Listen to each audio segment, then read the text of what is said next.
Welcome to the show. My name's Johnny Ball. This is Speaking Influence. Well, for now, anyway. I'll tell you more about that a bit later on.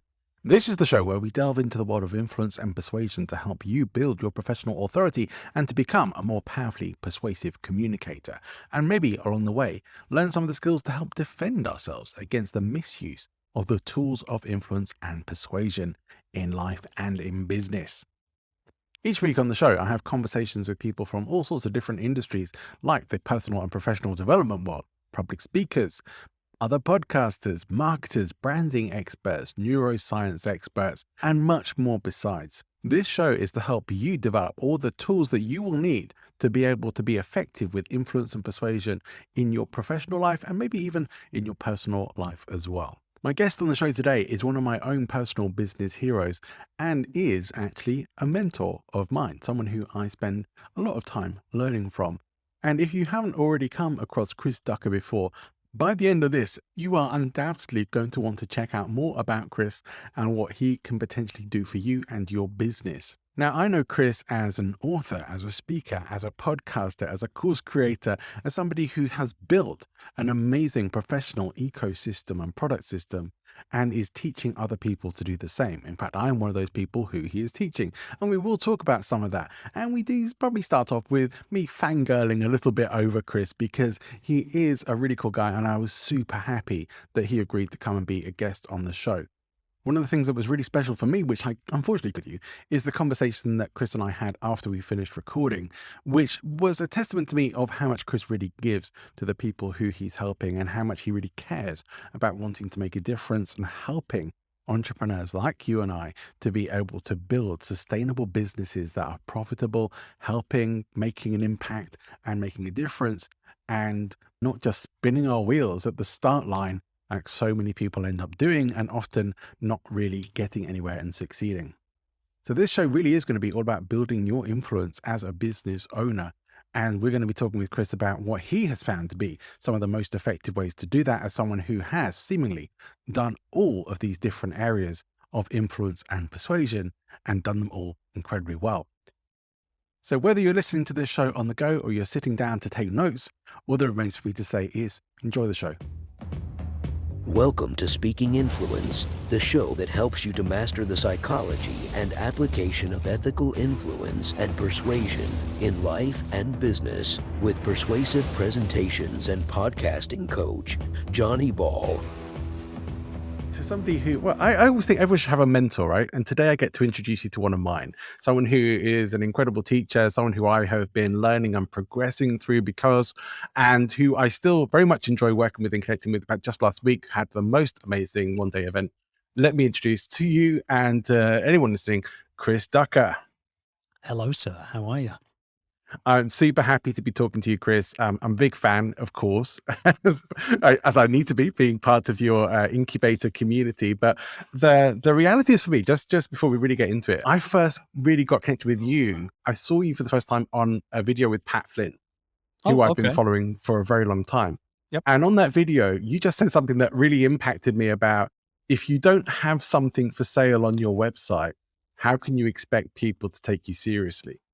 Yeah. And I was just watching that thinking, oh my, yeah, that makes a lot of sense. And I started following you a lot more. Then I read your book, and then of course, I got into your incubator community. In fact, even just with connecting with you online, I was convinced when I was speaking to you that it was a bot or someone in your office. And then I realized it was actually you I was speaking to you. And it's Yeah. like, oh man, that's amazing. And I really liked the whole journey into coming into working with you. Well, I It was, appreciate all those kind words, dude. And yeah, I mean, Pat and I have known each other for a long, long, long time. I mean, we're well over a decade of friends now. And he's actually the godfather to my little girl, Cassandra. And, it's very interesting because when Pat and I first kind of got to know each other, he was the freebie guy. He was giving everything away for free, like literally everything. And I used to, just beat him up, like just beat him up about it verbally. And eventually he sort of doing more and more affiliate marketing. And then he got into courses, and then he got into speaking, and then he got into, running events with me as well as on his own.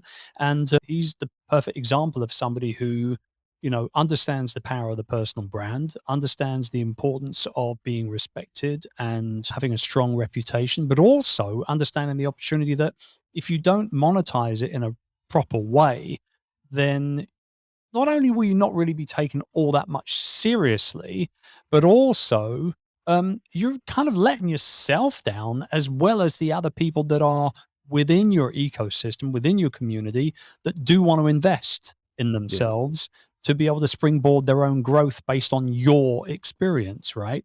And that's really what fires me up more than anything else about this whole situation. When we talk about mentors and coaching and personal branding and things like that, that we're in a position right now where people are investing way more in themselves than they ever have done before. And the vast majority of people are doing it because they want to go further faster. It's that simple. I didn't have a mentor when I was, 30, 32, 33, 35 even. But I know that, looking back, yeah, I had people that would take mentorship roles for me, but it wasn't a transactional relationship. It wasn't a long-term relationship. There was no real accountability built in any way whatsoever. And so for me, that's where the power of working with mentors and coaches is that you can Mm. ultimately really move much faster in terms of everything you want to achieve because they've already been there and done that, and they can help you avoid those potholes and focus on kind of doing the things that you need to be doing rather than the things you think you might have to do. Yeah, and I can attest to that. Since joining your incubator community, my progress has been rocketing, and I've been Dude, you're crushing it, man. Are you serious? Don't hold back. Like it's night and day compared to when you joined up. Night and yeah, day. I'm very, totally, very proud of you. totally. Yeah. Thank you. I feel like I know where I'm going, and I'm on that path. But also that's one of the things that you did, which we'll come to. I think we'll hopefully get to touch on a bit later about laying out that path Mhm. to making it happen, because I think some of us get lost in the weeds when we're Totally. Yeah. starting out with businesses. Certainly, one of the reasons why I'm so excited to have you on the show isn't just because I've learned so much from you, even just in I think it's probably only about 12 months that I've been learning from, maybe even less than that. But not just because of that, but because you are probably one of the few people who I've had on the show who really has been involved in pretty much all of the areas of influence and persuasion that I generally like to talk about, like public speaking, like writing books, like podcasting. And I'm going to run out of breath before I finish that sentence. But that's one of the reasons why I really, really wanted to speak to you. I think you have a bigger view picture than probably many people do who are being on for more specialists, like people coming to talk specifically about public speaking or talk specifically about the books. Whereas with you, I think we can probably encompass a lot of that as well. You're certainly someone who I look up to in terms of business and learning from, and look forward to continuing to learn from you. Who is someone for you, though, in terms of influence and persuasion, who you would say you look up to and for how they've utilized their influence? Oh man, so many great people. I think it's interesting. The one person, whenever I get asked that sort of type of question, the one person that just instantly comes into my mind, and I do mean quite literally instantly, is Zig Ziglar. Which is pretty amazing because I never met Zig at all. But there's something about the way, and I've been listening to Zig since I was like 15 years old. I used to get his audio tapes at the library, and there's something about the way that he would string his words together. I mean, he was an incredible public speaker, incredible trainer of salespeople. And when I left school and I started my sales career, I instantly kind of went back to read, See You at the Top and, all those other great Zig books. Yeah. And for me, it's just something about his teaching and the way he taught that I've always connected with. The stories that he tells, the lessons that are embedded in the stories as well. Like he would seed those lessons so well inside of the stories that it was almost impossible for you to not sit up and pay attention to it. And if anybody's watching or listening to this and they haven't consumed some Zig Ziglar, either audio or video, go to YouTube, Google his name, and just watch a video or two. You'll know what I'm talking about. And even now, it's impossible for me to read a Zig book and not hear his voice in my head. they're kind of, that American accent. And he does the whole thing with his voice. I'm just like, I love Zig Ziglar, man. Bruce Lee has been another massive inspiration for me. I discovered Bruce in the summer of 85, 86. I was around a friend's place and his dad had an old Betamax video. There you go, showing my age now. Betamax video of Enter the Dragon. And I must have watched that film 20 times at summer holidays. I just fell in love with it. And so, what a lot of people don't know about Bruce is that he was a lot more than just a Kung Fu movie star. He was a big time philosopher. He was a philosophy major at University of Washington. And he was just an incredibly inspiring guy. And if you read anything that he put out, you realize he was a lot more than just kicks and punches. And so, I go back to those two guys pretty regularly. If I feel like I'm struggling a little bit, or if I feel like, I need a bit of a kick up the pants, or if I need to kind of just double check on how I'm doing or why I'm doing certain things, one of those two guys will usually tick a box for me. Now, bringing it to kind of like present day, I'm very lucky to have a lot of very, very good friends who are also ridiculously successful people. Dan Miller of 48 Days fame has been a long-time mentor of mine. Michael Hyatt, even people like Carrie Wilkerson, who was the Barefoot Executive. I stalked Carrie online when I first got active online for years. I'm not sure you should be admitting to that on a podcast, Chris, but yeah, well, I mean, she knows. We're like brother and sister now. So we've become very, very close. And, over the years, there's something about that mama bear approach that she takes to helping people that I just really resonate with. She's super smart, super just full of empathy, and knows when to shut up and just listen. And I think that's a big part of coaching and mentoring as well. So yeah, I'm blessed, man. I've got a lot of great friends, great mentors and coaches that, I've learned from and continue to learn from for sure. yeah, I mean, on a personal note, I think Carrie and many of the people who have been introduced to you through your community have just been phenomenal people who I'm so happy to now know about and be connected with, because I learned so much from them as well. And I think we can pretty much judge people by the company we keep, right? And Absolutely, you can. You keep some pretty top company, Chris. I have to tell you that. And so moving on from that, I mean, in terms of your own business life, what really moves you to want to do the work that you do? People winning. That's what I want. I don't expect anything of my clients actually, other than them just doing the work. That's it. Like I don't expect, although, every August when it's my birthday and every Christmas, I get great gifts from people, which is amazing. One of the best gifts I ever had actually was a signed vinyl, a record of one of Zig Ziglar's seminars from like 60s or 70s or something. Right. And it was actually signed to George, see you at the top, Zig Ziglar. I'm like, well, I'm not George, but I'll take the gift. That's phenomenal, So little things like that. Bottles of whiskey I get, because I'm a whiskey and bourbon collector. I get lots of cool whiskey and, all of that to one side. What I want my clients to do, yourself included, is for you to follow the path, is to not try and deviate away from that, and to genuinely just take it one step at a time and not try and do too many things all at once. I often say that, and as you know, we work on 90-day sprints, right? So every 90 days we come together at our intensive event and we look at what's happened in the last 90 days. We learn something new. We listen to lots of cool people, and then we plan for the next 90 days.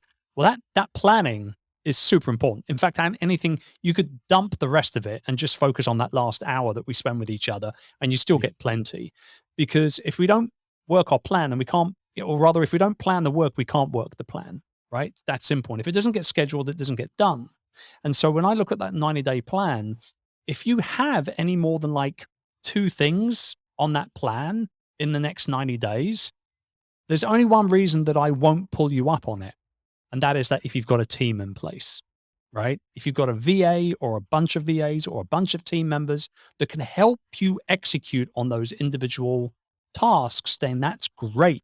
Have as many as you want on there. But if you're a one-man band, or maybe you just, you're a solopreneur and you've got maybe one VA full time, you've got to look at where you're spending your time. And so I just want people to do the work, man. And by the way, if you don't do the work and you don't get the success, you can't blame me as your coach, because I've given you everything, Yeah. right? I've given you everything you need. You need to just go ahead and put your foot down on the gas and make it happen. And so that's what drives me. That's what drives me whenever I'm putting training content together, whenever I show up live to do a training call, or when I'm on stage, or even when I'm being interviewed like this. Like, I just want people to understand the importance of taking action and not BSing themselves about it. It ain't going to fall in your lap. There's not a leprechaun that's going to turn up with a pot of gold for you. You need to get up every day. You need to put your big boy pants on, and you need to get to work. It's really that simple, you know? Yeah. Yeah. Many of the things that you've done on your journey have created a level of influence that you're at now, where a lot of people know who you are. A lot of people would have encountered your book. A lot of people maybe listen to the YouPreneur podcast. They have some connection with you. Maybe they're in one of your Facebook communities. Of all the things that you've done on your journey in terms of building that level of influence, what do you feel has been the most effective for you, or what's really been the most bang for your buck in terms of where you put your time and energy? I think probably my books. If I had to pick just one thing out of all those things, probably the books. Because if you look at everything else, like the podcast, as successful as it has been, um, you know, if you're not, I don't know, there's something about it, like being on stages, being interviewed, putting out your own show, doing all these things.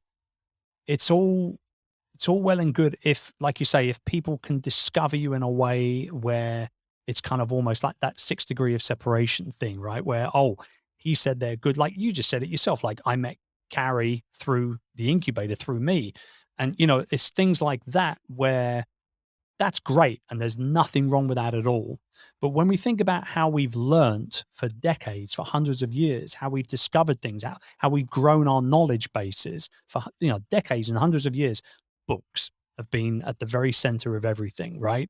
And they still are, as far as I'm concerned, even in this digital age. And there's just something about having a name on the front cover of a book that provides pure value from cover to cover that I don't think you can really put a dollar amount on it. I mean, if you traditionally publish it, you'll make a couple of bucks a book if you're lucky. If you self-publish it, you make 4 or 5 times that amount if you're lucky. But at the end of the day, the real success, the real wins attached to being an author is, you're seen as a leader in your industry. You're instantly recognized as that leader in that industry or that niche because you've got a book with your name on the front cover. And also, more importantly, more than anything else, the people that pick up the book and read it and hopefully put into action what they learn. And we're talking obviously business books and things like this right here. You know, that's where the real win is, because if they discover something that was in your book and put it into action and get a win out of it, they're not going to keep that to themselves. They're going to share that. And that's how you get to the point of selling 10, 20, 30, 50, 100,000, 150,000 copies of a book. It's not because 150,000 people are out there ready and waiting to buy it. No, it's because their friends are talking about it. And that just takes us back to, the oldest form of persuasion and influence, and that is word of mouth, right? Word of mouth. After your own opinions, you're way more likely to believe the opinions of somebody that you know, like, and trust. And so that's where word of mouth comes into play as well with everything. So yes, a long-winded answer, but books. I could have just said books and that would have been it. But you'd have missed all that gold there, Johnny. We would have. And I do prefer it when my guests expand on their answers, at least a little, Chris. It makes my life as a host a lot easier. One of the things that I love about the YouPreneur Incubator, and I know I'm sort of going back to that a lot, but I mean, it's been very valuable to me because I've done all sorts of courses and programs. I've learned from all sorts of different people. And yet I feel that none of them have ever really sort of, I'm not going to say held my hand in quite so, because it's not really hand holding, but no one's really set it out quite like you have, for me anyway, that you build this foundational level, then you build on that, and then you build on that, and you build, and you keep going up these levels with it to see what these are the things you need to have in place, or at least most of them, depending on the kind of business you have. And to see it all laid out like that just made so much sense for me. Now, in your roadmap, the book is kind of high up on on the level. So there's a lot of foundational stuff to do first. And I think maybe this is some of the stuff where people do get maybe not lost in the weeds, maybe lost in the weeds is the wrong word, but maybe time run before they can walk. Most people don't want to, either don't know how to or don't want to take the time to set up all the foundational stuff that's actually going to lay the groundwork for that stuff in the future. Is that something that you saw very clearly creating that? Over and over and over again. Yeah. People like the idea. I mean, we're using the concept of the book. We're talking about that as an example, really above and beyond everything else. But people like the idea of having a book and saying, I'm an author, and selling their book on Amazon, right? But if that's all you've done as a business owner who is building a business based around your expertise, then when people pick up that book and they like what they see and hear from you, and they want to reach out and end up doing business with you, what else have you got for them? Nothing. Which is why we cut everything else, above or rather below in the roadmap towards that book part there that you mentioned, is all geared up to not only actually have something or other things to sell to people who come to you that want to invest in learning with you, but also it's also about making sure that not only can you sell something, but also you've already built up a certain level of community and a certain following over the work that you've done before the book comes out, so that when you do release the book, it's somewhat of a success, right? And when you look at the fact that 97% of all nonfiction books never sell any more than 1,000 copies in their lifetime, that statistic is horrific to think about. Let's just bring it down to brass tacks. All the trees that have been chopped down for the paper, that have been printed onto, used for books to print, and no one's buying these books. Like, it's brutal if you think about it, right? So I just feel like it's just a smart way of setting it up. Number one, so that you've got a community that you can launch the book to. And number two, that you've got other things that you can sell to those readers as and when they come your way. And by the way, on the subject of books, things have changed a lot in the last 10 to 15 years or so. 15 years ago, if you had, even 12 or 13 years ago, if you had a good book idea and you could get an agent to sell that book to publishers through a proposal, if it was really good, it was likely, as a first-time author, that you'd get a book deal. You might not have made a 6-figure advance or a 7-figure advance, but you probably could have got a book deal, right? Nowadays, publishers, they don't want just your book. They want your email list. They want your podcast listenership. They want your YouTube videos. They want your social media followers. So it all becomes part of the proposal now, that if you don't have all those things in place before you put the book out, chances are you're probably not going to get a traditional book publishing deal anyway. So yeah, there's pros and cons to it all, but ultimately this is the way that I like to teach it, because I've seen people do it the other way around, and generally it's not the best business model. Yeah. No, I would say from my own perspective, and one of the things I saw as well, like podcast, you put somewhere a bit higher up the ladder as well. And as someone who maybe started a podcast quite early on, it makes sense to me now. It's like, oh, I wish I had known that. I wish I'd had that realization before, because I know how much work goes into a podcast, and I know how much, not so much down because I've more systemized things and I'm more familiar with doing it, but it just makes sense to me that, yeah, it's probably not one of the first things you should do, because so much needs to go into it. It's not going to be a horrible thing to do, but it's probably not going to bring in the income. And it's like all this stuff that you do need to take care of these foundational levels first. And even for myself, I think, yeah, there are times, many times where I've damaged myself as an entrepreneur trying to get to those higher levels without doing all the stuff that needs to happen to get you up there. Exactly. And that's again, going back to the concept of,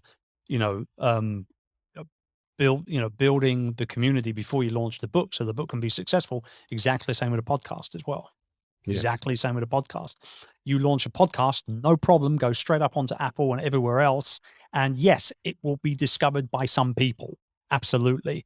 But if you could launch it and you had an email list of 500 people and half of those people opened every email that you sent, you would have 250 people ready and waiting to not only listen to the show, but subscribe to the show, to download your launch episodes. And before you know what's happening, boom, you're at the top of the new and noteworthy, and you're ready to rock and roll with lots of new eyeballs seeing you. Way more eyeballs than if you'd have just launched it into the ethos with, sort of not, with nobody following you at all. You know what I mean? Which is kind of what I did. I was having that discussion with Mr. Mark Asquith a few weeks back, and Yeah. very aware of that. It's one of the things you don't know what you don't know at the time, I guess, but That's it. it does make sense to reach out and try and get a strategy or a plan before you start doing anything, especially if you're looking to potentially do it as some kind of business. I guess my issue was I didn't start a podcast as part of my business. I started it as a fun project, and it ended Sure. up becoming a bit more. And that is, I don't want to kind of like discourage people. That's absolutely fine. There's nothing wrong with that at all. If you go into it with the mindset of, I'm not looking to make money out of this. Yeah. Right. If you're doing it for fun, if you're doing it for connections, if you're doing it for relationships and stuff like that, then go do your thing. It's all good. But if you're going into it thinking that you're going to publish a show once a week and that you're going to make, $10,000 a month in sponsorship, you're kidding yourself, plain simple, Yeah.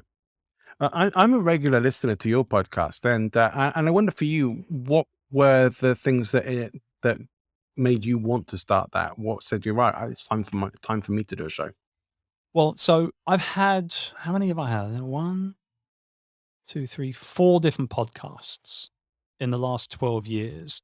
The first one that I started was in April 2010, which makes me a veteran podcaster, apparently. It does. Yeah, it does. This is the reason why I have gray hair, and what little hair I've got left is gray as well. So I feel pretty qualified to talk about this as a medium. And although there are way more successful shows out there, I will say the reason why I started it to begin with was entirely selfish.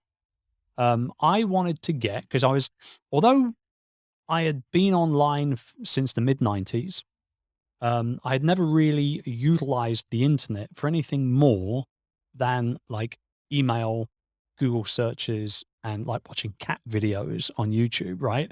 And so when I got in, once we got started with our kind of online journey as a group of businesses, I thought, well, if I'm going to do this, what's the easiest way for me to be able to springboard off and piggyback off other people's lessons and growth habits? I know, I'll find these people and I'll interview them. I'll start a podcast. And my wife said to me, "You've never done a podcast before." Well, like, we've only heard about them like 6 months ago. Like, what's the deal? And I said, well, I've got a computer and I've got Skype and I've got a call recorder and I've got headphones, right, with a little mic on it. I don't need anything more. And so what I did is I launched the first show, Virtual Business Lifestyle, where I talked about, building a business. And we were piggybacking a little on Tim and the 4-hour work week a little bit, Mhm. outsourcing and delegating and automation and all that kind of stuff. But it worked brilliantly.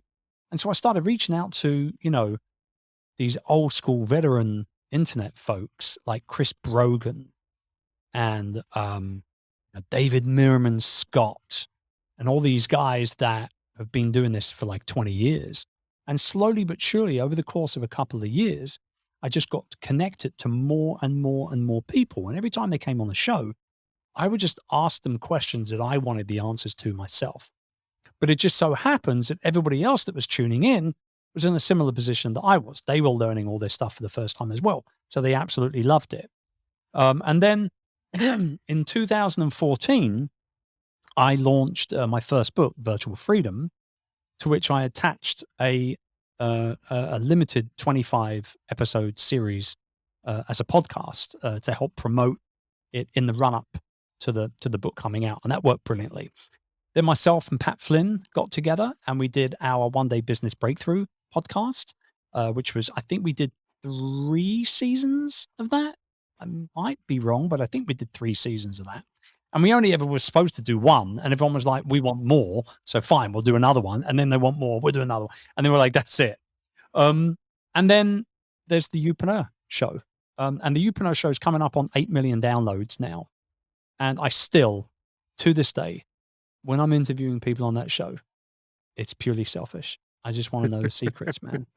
And because I know that that formula works, I know that my people like you who listen into the show, they also want to know the secrets as well. And so, I will say, when you say like, what's been the biggest, you know, needle mover in terms of the overall growth of my personal influence, it's been the book, Mm. hands down. But in terms of building my network and relationships and, my Rolodex, to use a very old fashioned word, the podcast has been the biggest game changer there, without a doubt. All of the super close friendships that I've got in the industry now with folks like Lewis Howes and Gary Vaynerchuk and Amy, Porterfield and a whole bunch of other folks that, the list is so long now. These are people I've genuinely spent time with, I've broken bread with. I can text them whenever I want. These are the people that I've met all of them pretty much through my podcasting. Yeah. Yeah. Yeah, I think that's one of the things I had no idea about when I got into podcasting, and was one of the unexpected benefits, the amazing network that you build up. And mainly I found that's because the vast majority of people who do podcasts are not doing it with the sole intent of making money. I'm not saying that that's not there. There are shows that are like that, but the vast majority are not. They're doing it because they have a passion for what they do, because they care about it, because like you, they want to have those interesting conversations and find those secrets from people. Although I will say, I also get just as much value out of your solo episodes as I do about of any of the ones that you have with your guests as well. So I think Yeah, that, well, and I appreciate that, and that is very specific. For the longest time, I was just an interview show. I mean, we're talking years and years and years and years. And then probably around 2017, when I kind of started doing more coaching, more mastermind sessions, more programs, that sort of type of thing. It was very like I needed to position myself as a genuine expert in the niche. And yeah, so you can do that through solo shows. So for anybody that's thinking about starting a show where they want to be able to create those relationships, but they also want to be able to position themselves as a leader, as an expert, the easiest way to do that is to flip flop between the two formats. So 1 week you'll have an interview, the next minute you'll have a solo show, then interview, solo, and so on and so on and so on. And that's pretty much what we do now, week for week, pretty much. yeah. As someone who's where you are in the industry, as a host, as a presenter, as a speaker, you have a confidence, you have experience. And I just wonder if you were always someone who was very comfortable speaking and presenting, or if it was something that you really had to develop for yourself. It's a good question. When I was younger, I was pretty shy. I was quite short up until kind of like I reached like 13, 14, and I grew like something stupid, like 8 inches in 1 year or something crazy. I was pretty short dude. And the one thing that I always did enjoy doing though was making people laugh. And so I would do, silly impressions. Back in those days, my impressions were like, dare I say it, Jimmy Savile, and Prince Charles, Best avoided now, yeah. all that. We'll blurp out his name. And all the people, Prince Charles. I used to do this thing, well, mummy, and all this kind of stuff. And now it's a horrible impersonation. But when you're like 8 or 9 years old or 10 years old, and you're doing it at a family barbecue or something, and everyone's had a little bit of alcohol, it's pretty funny to see a kid doing that. And so I think that probably helped me build up the confidence. And then what happened was actually going into sixth form after high school. You have to do presentations, right? You've got to show your work. You've got to talk about, essays that you've written and all that kind of stuff. And I realized that I was actually pretty comfortable standing in front of my classmates and my teachers talking about things, because I was always prepared, Johnny. That was the thing. I think the people who mess it up are the people that get up on stage, and kind of don't have a game plan. They figured, oh, yeah, I'll just talk about this for half an hour. that's a recipe for disaster. You might be able to talk for half an hour on a topic, but it doesn't mean that any of it's going to hit home with your audience. You know what I mean? Like there's a big difference between, looping in stories, punching out the odd joke, and writing, pre-writing and rehearsing certain sections of a talk, such as your opening line, your closing line, and maybe 2 or 3 other what I call tweetable moments where you say something, and everyone's like, "Oh man, that's good. I've got to tweet it out." That kind of thing. And I've actually been on stage with people where I've said something, and I've said, "Yeah, I know. You want to grab your phone and tweet it right now, don't you? In fact, you know what? I'll wait." At Chris Ducker, #event, and this is what I said. And I'll literally wait for people to tweet it out. These are the things that I think that make, that's the difference between like a presenter and a real kind of true note, keynote speaker. Mm. And although speaking is not something that I go out to kind of get on my schedule on an annual basis, it does come to me probably around about 6 to 8 gigs a year I do. And they're always at good events. They're always with good people in attendance. And I enjoy doing it. But I don't say I'm a speaker, right? But I can speak because I know what I'm going to talk about. I've got a good amount of experience to back it up. People can argue with me and put their own opinions their way. That's absolutely fine. But I'm comfortable enough being in a position where I feel like I can get up on stage or, present to a group of people online where I know enough to be able to not fall flat on my face. There is an interesting thing I think many people don't consider, that a lot of the times, well, I think probably we all have clever things we could say, or wise things we could say, but it does make a difference who's saying it and in what context they're saying it. Like you do have to have that level of credibility and authority for people to go, "All right, I should be paying attention to that. This person knows what they're talking about. This is someone I should listen to," because you could say something deeply wise and very valuable to people, but if you have no track record, no credibility, nobody knows who you are, they are going to be thinking, why should I care? Why Yeah, should I listen to exactly. that? Yeah, absolutely. And also, when you do have that track record and you've got that that influence, if you want to call it, um, understand that, these one-liners, these little takeaways that you can convey to the people that follow your work and subscribe and things like that, like they can come to you at the weirdest moments as well. Like, middle of the shower, just before you're going to go to bed, when you're walking the dog, or whatever it is. And actually it was really interesting. About 2 weeks ago, um, yeah, just under 2 weeks ago, my wife, my kids went to the Philippines for a 3-week holiday, and I was kind of left in the house on my own for the first time, literally, quite ever. And I thought, well, okay, that I can keep myself busy during the day. There's lots going on, which is the reason why I'm not going with them. But in the evening, it's going to be tough. So I need a show to watch on Netflix, something I can just watch an episode of every night. And I don't know what attracted me to it at all, but I started watching this show called Top Boy, which is about youth drug dealers in London Hmm. on like housing estates and stuff. And it's so not my usual kind of drama, but 2 or 3 episodes in, I was actually getting into it, Johnny.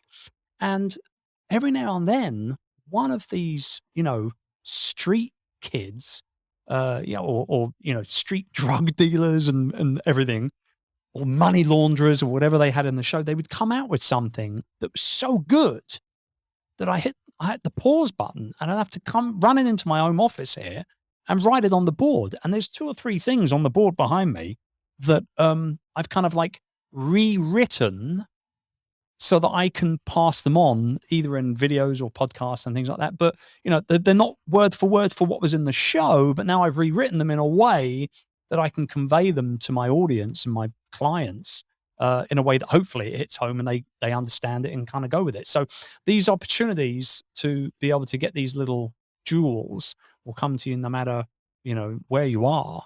It's the weirdest moments. Just be really, really intentional about capturing them when you hear them or see them, because a minute later they're gone. You'll never Yeah, remember them. that's really important. I was listening to a while back Gary Vaynerchuk on Jordan Harbinger's podcast, Mhm. and yeah, I guess if you're going to go on a show like Jordan Harbinger's, like one of the biggest podcasts out there, you want to be well prepared. Like if I was coming as a guest on your show, I would want to be really well prepared.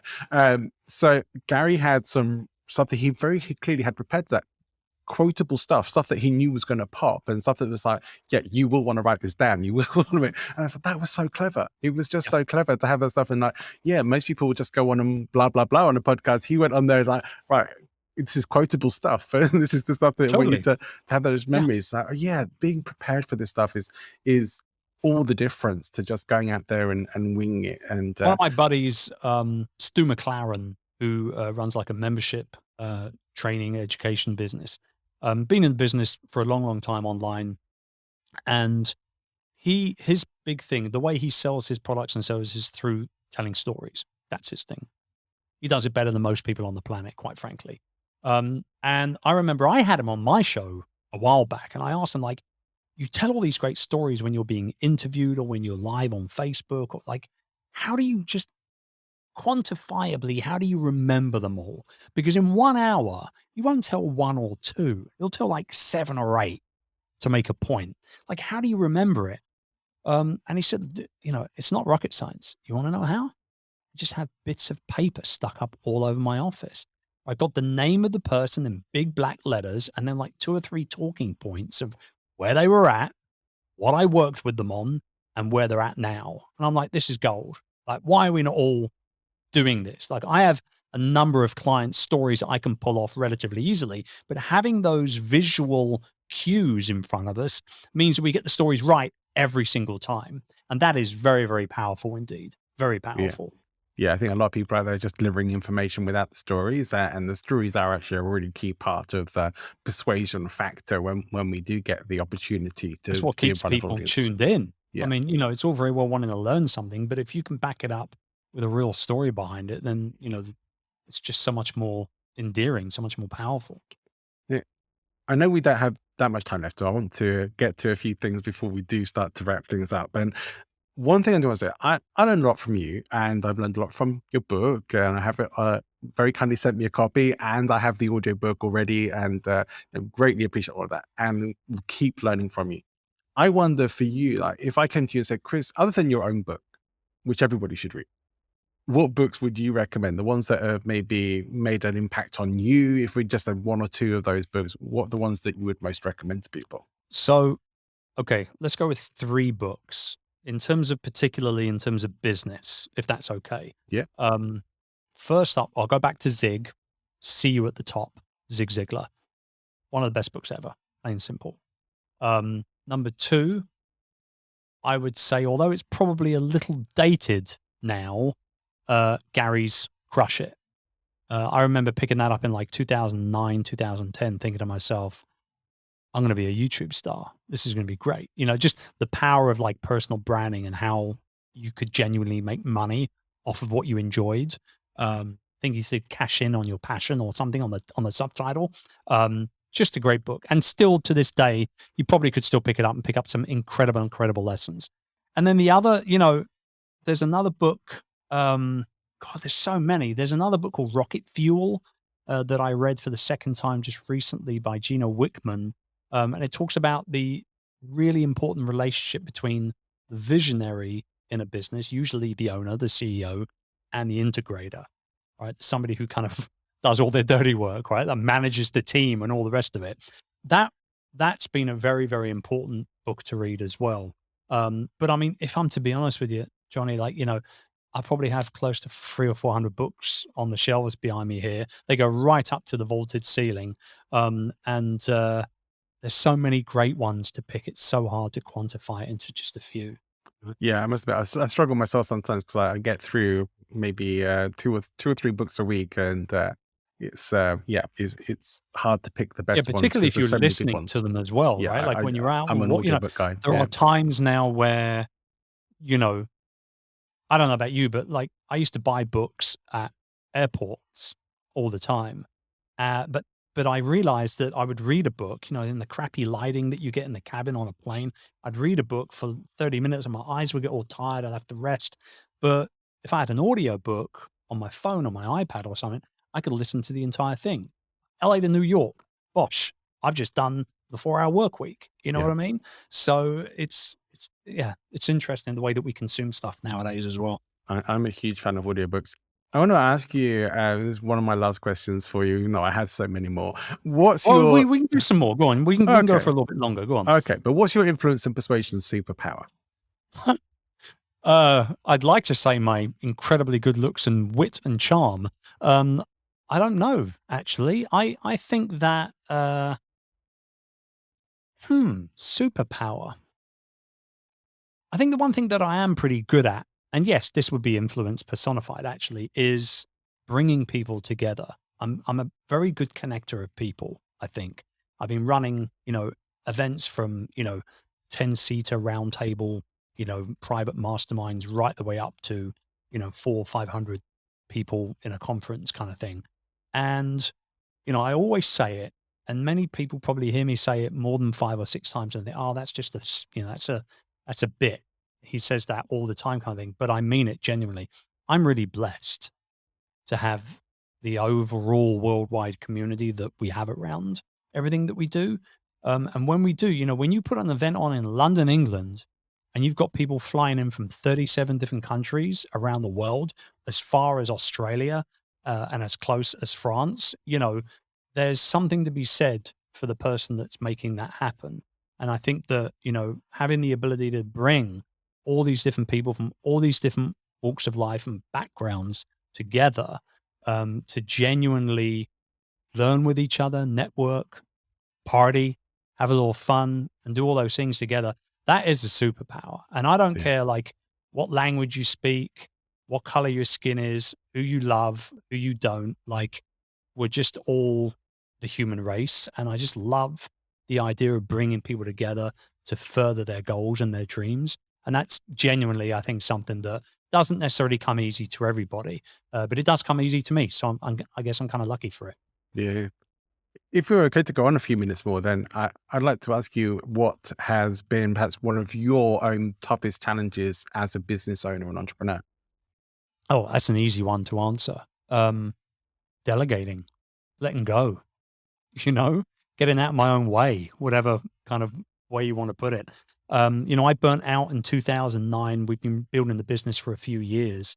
And one morning I couldn't wake up. I could wake up, but I couldn't get out of bed. My wife called the doctor. We went to the hospital. We did blood panels. We did scans, all the rest of it. And I was basically, I was diagnosed with acute exhaustion, acute dehydration, and mild depression. Well, And that came about as a result of sitting on a chair for 15 hours a day for 3 years, building my business 6 days a week.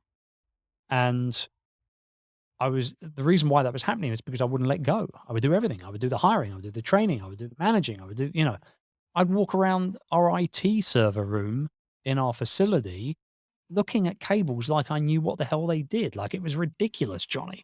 It was ridiculous. And the moment that I got out of my way, and we actually hired 8 people in 2010 to replace me in the business. And this is a business that is a multi-7-figure annual revenue business still to this day. And now I spend about 30 minutes a month on that business. I talk with my general manager 30 minutes every month. We have Virtual Staff Finder, which has just hit 12 years. I spend about 30 minutes a month on that as well. So I've become really, really good at delegating now. But that was the biggest lesson. Biggest hurdle, the biggest stumbling block was understanding the power of surrounding yourself with really good people, that you don't have to do it all yourself. You don't have to wear all the hats. That's been the biggest game changer, no doubt.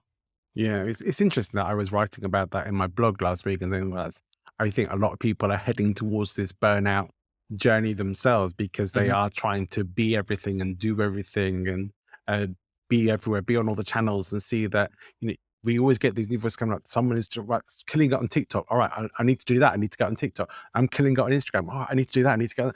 We get all that all the time, and it's the shiny object syndrome, and it's all this thing that we should be Mhm. in all of these places, and yet most of us are trying to do that when we're not really ready to expand beyond that. Wh- What Totally. what do you think is the cure for people who are like maybe spinning their wheels at the bit at the moment, or trying to banging their heads against the walls, trying to do too much too soon? Well, I think genuinely they need to look for a coach. They need to look for somebody to show them the way. just like I did. I don't know the exact dollar amount that I've invested in masterminds and coaches and mentors over the year, but in terms of like, their fees along with travel and hotels and, the whole kit and caboodle, man, quarter of a mil, maybe more, even quite literally. And that's because I'm not superhuman. I got problems. I need to fix them as well. Uh, you know, uh, Halfway through the pandemic, I started getting all these gut issues. I was just like, why is my stomach so bloated all the time? Why am I waking up with a painful stomach and things like that? And so I hired a nutritionist who specializes in gut balance. It ain't sexy, but it cured the problem. I was eating too much crap, not working out at the right times, drinking caffeine at the wrong time of the day, and all the rest of it. Right. So, I think that if they're really struggling, if they're spinning their wheels, they're trying to do all these things that they see everybody else doing. One of the easiest ways to get over it is to hire somebody to help them figure it out. Because sometimes you're too close to your own situation to realize, where the exit is on the issues that you're experiencing. And having a coach or having a mentor or being part of a mastermind, I put them all in sort of the same category. Um, is a great way to be able to make sure that you overcome those problems. But then, even more importantly, make sure that you don't experience them again, right? And Yeah. stay on the right path and forget about the shiny objects and bloody TikTok and all the rest of it. Like you don't need TikTok to build a successful business. You don't. I Yeah. know this because I'm not on bloody TikTok and I'm doing just fine. You don't want to do You those know? silly dances and stuff. No, I'm not doing that. It's interesting. Chloe, as you know, my daughter, she runs all of our social and she's always saying to me, because I'm quite active on Instagram, and she says, Dad, we should get you doing some reels. I'm like, okay, yeah, I can do a reel or two. What do you want me to do? And she goes, these ones where they point, and then text appears. I'm not doing it. I look a right plonker. I've got no intention of wanting to do anything like that at all. So it goes back to what we talked about, at the beginning of the call, like, do things your own way. You only have one life. And if you are particularly building a business based around your experience and your influence and the things that you're known for or want to be known for, then you shouldn't try and copy what Gary Vaynerchuk or me or you or anyone else for that matter is doing. You can use some of their tactics and strategies, sure, but you've got to do it your way as early on in the journey as possible. And if Yeah. that means you need to kind of correct the course a little bit and move in a slightly different direction to the one that you've been going, then, spin the helm right there, man. You got to spin that wheel at the helm much earlier on as possible because you've only got so many so many days in the week and so many Yeah. years on the planet. Yeah, from my own journey, that's what I recognize that, and I see that very early on. I think maybe I didn't do that as much as I should have because um, I didn't really have the feedback. I didn't really have the following or the things there to show me that. And it was only really sort of understanding those foundational elements and having to build that up. There's like, oh, it has to be that. It has to be you being your authentic self because anything else, you will get called out on it. If you're trying to be a Tony Robbins knockoff or a Gary V Sure. knockoff or a Mel Robbins knockoff or whatever, you will get called out on it. Yeah, absolutely. And, and then it's done. Then you're finished. Yeah. Right. Then you're finished. So yeah, just do you. Don't lie. Don't BS. Turn up. Be you all the time. And, just help people, man. To end on Zig Ziglar, he said that you can have anything in life that you want as long as you help as many other people get what they want. And so, amen to Zig. I'll take that on board every single day, man. Every single day. Absolutely, Chris. I could talk to you for hours, but I know that you don't have that kind of time. But I am looking forward to spending some time with you in person in a few months. So and getting to meet you for the first time as well. Be great. I'm very excited for that. Thank you so much for your time today. It's been an absolute honor to have you on my show, and I look forward to continuing to learn from you in the future. There'll be links in the show notes for anyone else who would like to start taking that journey with you too. Thanks, man. It was a real pleasure. You're an inspiration, dude. So keep doing what you're doing. Thanks for tuning in. I hope you've enjoyed the show. And if you did, please make sure that you are not only subscribed to future episodes, but share the episode out with your friends and network as well. It's the one thing that makes the biggest difference in helping me to grow the show. And you can consider that to be the price of admission into all this great information from amazing guests like Chris. Sometimes I record a show and I just know that I'm going to have to go back and listen to it and make some notes. And for me, this is one of those shows, and maybe for you as well. So it's well worth going back and taking a note of all those different things. But do go and check the show notes and get those links, and maybe even consider coming and joining myself and other like-minded entrepreneurs in Chris's incubator community, which for me has been one of the best guidance systems for your entrepreneurial journey. I mentioned right at the start of the show that Speaking Influence may not be Speaking Influence for that much longer. This is because things are going to be changing, but not that much. So you're still going to be getting great guests, and we're still going to be talking about influence and persuasion, and we'll be having more of a focus on the podcasting side of influence and persuasion, speaking with more people who are building their professional authority and extending their influence and persuasion through podcasting. Not exclusively, but certainly it's going to be a more guiding feature of the shows coming up in the future. And with that, the name of the show will be changing as well. So I hope you will stay with us through that transition. We're still going to be bringing you a lot of the same great content, and hopefully bringing you even more exciting and interesting guests and topics and book reviews and the likes. So please do stay tuned for the show at this exciting time. But right now, if you are listening to the show on your device, maybe you have that in your hand right now. If you have your device handy right now, please do make sure you are subscribed to the show for future episodes. On Apple Podcasts, it's really easy to do. Just press the plus button on the show, and on any other platform, that's very easy to do as well.